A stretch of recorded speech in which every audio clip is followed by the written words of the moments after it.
Hello everyone, and welcome back to another First Chapter Friday.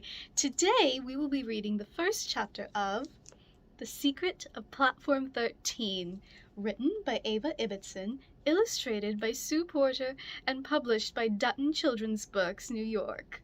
So sit back, relax, and let's listen to the first chapter of The Secret of Platform 13. Chapter 1. If you went into a school nowadays and said to the children, "What is a gump?" you would probably get some very silly answers. "It's a person without a brain, like a chump," a child might say. Or, "It's a camel whose hump has got stuck." Or even, "It's a kind of chewing gum." But once this wasn't so. Once, every child in the land could have told you that a gump was a special mound, a grassy bump on the earth, and that in this bump was a hidden door which opened every so often to reveal a tunnel which led to a completely different world. They would have known that every country has its own gump, and that in Great Britain the gump was in a place called the Hill of the Cross of Kings, not far from the River Thames. And the wise children, the ones that read the old stories and listened to the old tales, would have known more than that. They would have known that this particular gump opened for exactly 9 days, every 9 years, and not 1 second longer, and that it was no good changing your mind about coming or going, because nothing would open the door once the time was up. But the children forgot. Everyone forgot. And perhaps you can't blame them, yet the gump is still there. It is under Platform 13 of King's Cross Railway Station, and the secret door is behind the wall of the old gentleman's cloakroom, with its flappy posters saying, "Trains get you there," and its chipped wooden benches and the dirty ashtrays in which the old gentlemen used to stub out their smelly cigarettes. No one uses the platform now. They have built newer, smarter platforms with rows of shiny luggage trolleys and slot machines that actually work, and television screens which show you how late your train is going to be. But Platform 13 is different. The clock has stopped. Spiders have spun their webs across the cloakroom door. There's a left luggage office with a notice saying "Not in use," and inside it is an umbrella covered in mold, which a lady left on the 5:25 from Doncaster, the year of the Queen's Silver Jubilee. The chocolate machines are rusty and lopsided, and if you were foolish enough to put your money in one, it would make a noise like "Hum!" and swallow it. And you could wait the rest of your life for the chocolate to come out. Yet, when people tried to pull down that part of the station and redevelop it, something always went wrong. An architect who wanted to build shops there suddenly came out in awful boils and went to live in Spain. And when they tried to relay the tracks for electricity, the surveyor said that the ground wasn't suitable and muttered something about subsidence and cracks. It was as though people knew something about Platform 13, but they didn't know what. But in every city there are those who have not forgotten the old days or the old stories. The ghosts, for example. Ernie Hobbs, the railway porter who spent all his life working at King's Cross and still liked to haunt round the trains. He knew, and so did his friend, the ghost of a cleaning lady named Mrs. Partridge, who used to scrub out the parcels office on her hands and knees. The people who lodged about in the sewers under the city and came up occasionally through the manholes beside the station, they knew, and so in their own way did the pigeons. They knew that the gump was still there. They knew where it led. By a long, misty, and mysterious tunnel to a secret cove where a ship wanted to take those who wished it to an island so beautiful that it took the breath away. The people who lived on it just called it the island, but it has had all sorts of names. Avalon, St. Martin's Island, the place of the sudden mists.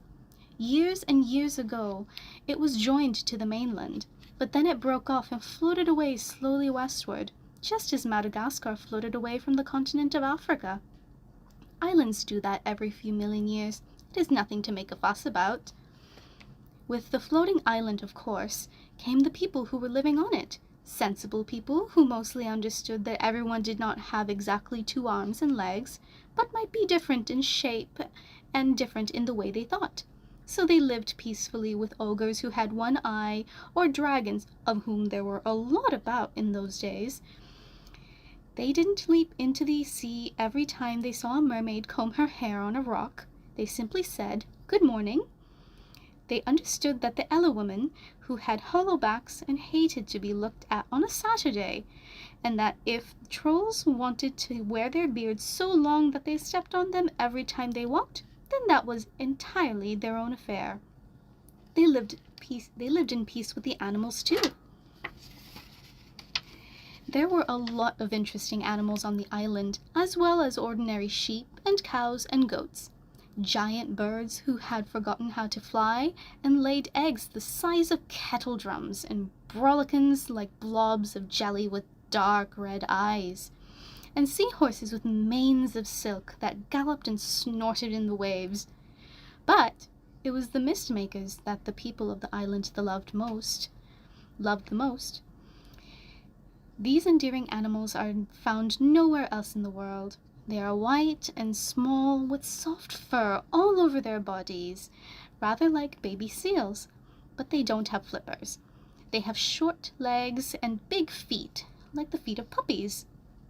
Their eyes are black and huge and moist. Their noses are whiskery and cool, and they pant a little as they move because they look rather like small pillows, and they don't like going very fast. Mist makers weren't just nice, they were exceedingly important. Because as the years passed and newspapers were washed up on the shore, or refugees came through the Gump with stories of the world above, the islanders became more and more determined to be left alone. Of course, they knew that some modern inventions were good, like electric blankets to keep people's feet warm in bed, or fluoride to stop their teeth from rotting. But there were other things they didn't like at all, like nuclear weapons or tower blocks at the tops of which old ladies shivered and shook because the lifts were bust, or battery hens stuffed 2 in a cage, and they dreaded being discovered by passing ships or airplanes flying too low. Which is where the mist makers came in. These sensitive creatures, you see, absolutely adore music. When you play music to a mist maker, its eyes go wide, and it lets out its breath and gives a great sigh. Ah, it will sigh. Ah, ah.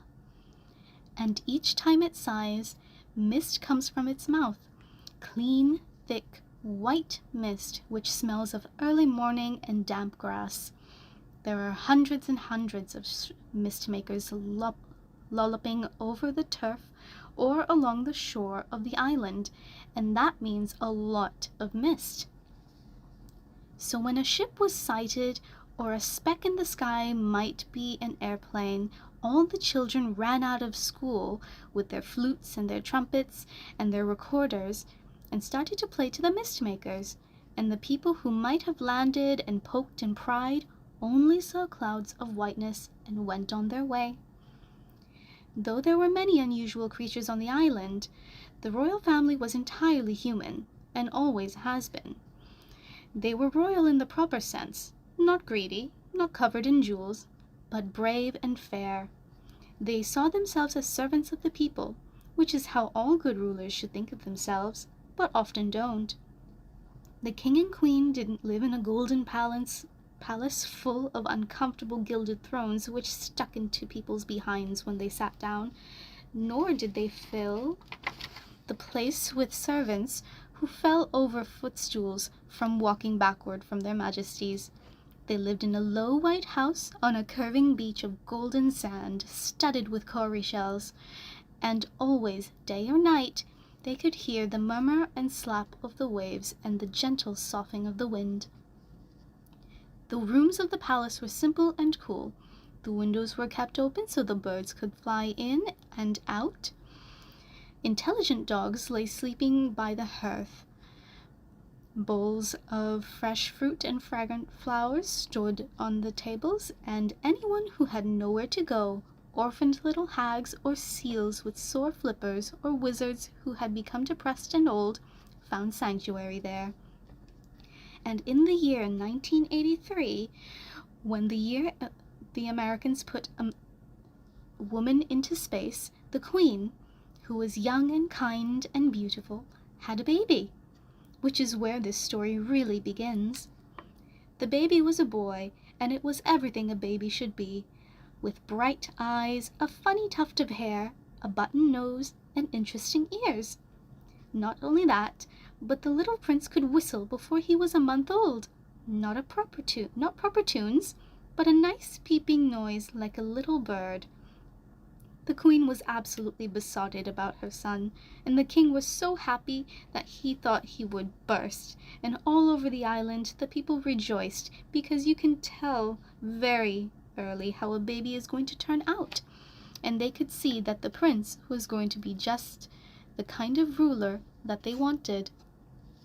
Of course, as soon as the child was born, there were queues of people around the palace wanting to look after him and be his nurse, wise women who wanted to teach him things, and sirens who wanted to sing to him, and hags who wanted to show him weird tricks.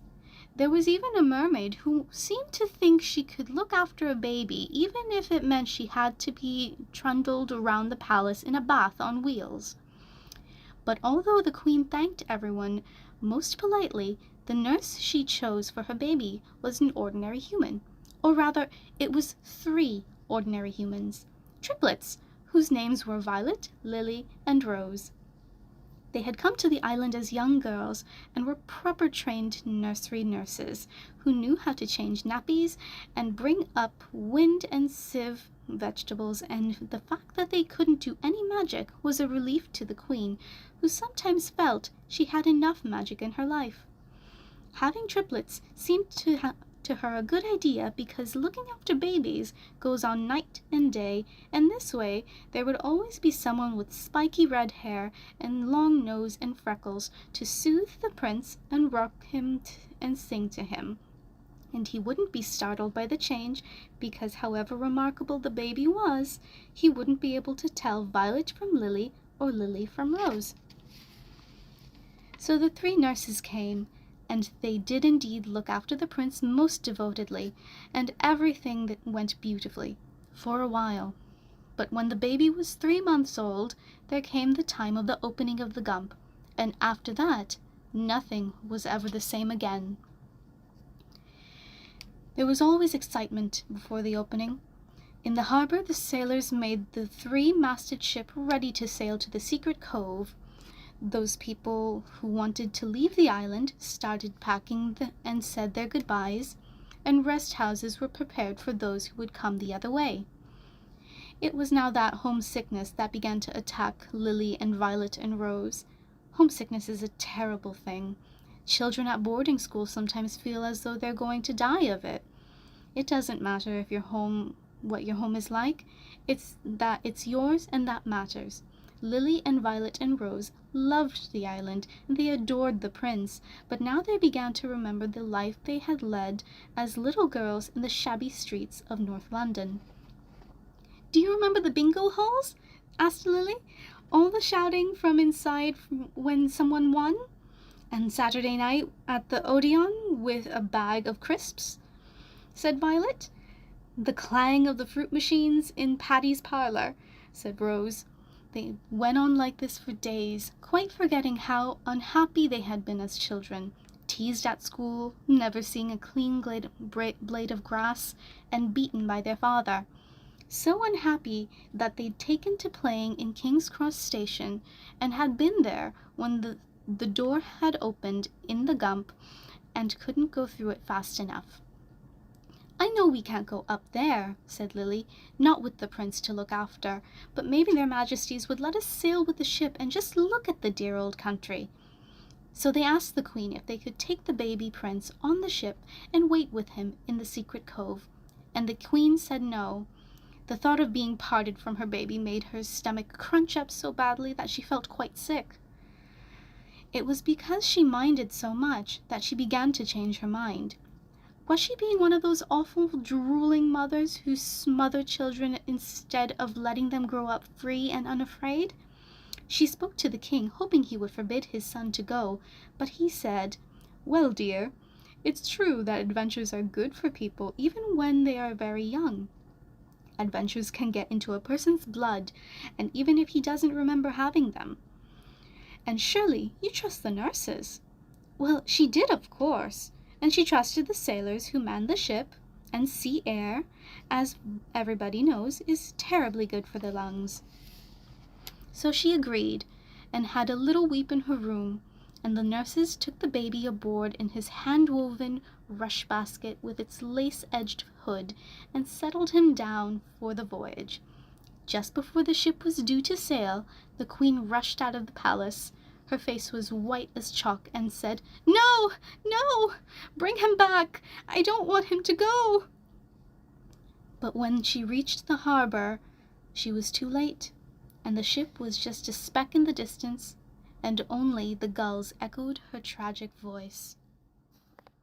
I really hope you enjoyed that first chapter of The Secret of Platform 13, written by Eva Ibbotson.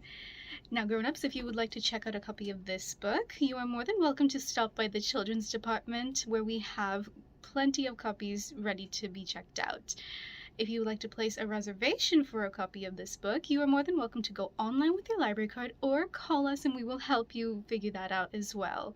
See you next time for another First Chapter Friday. Bye!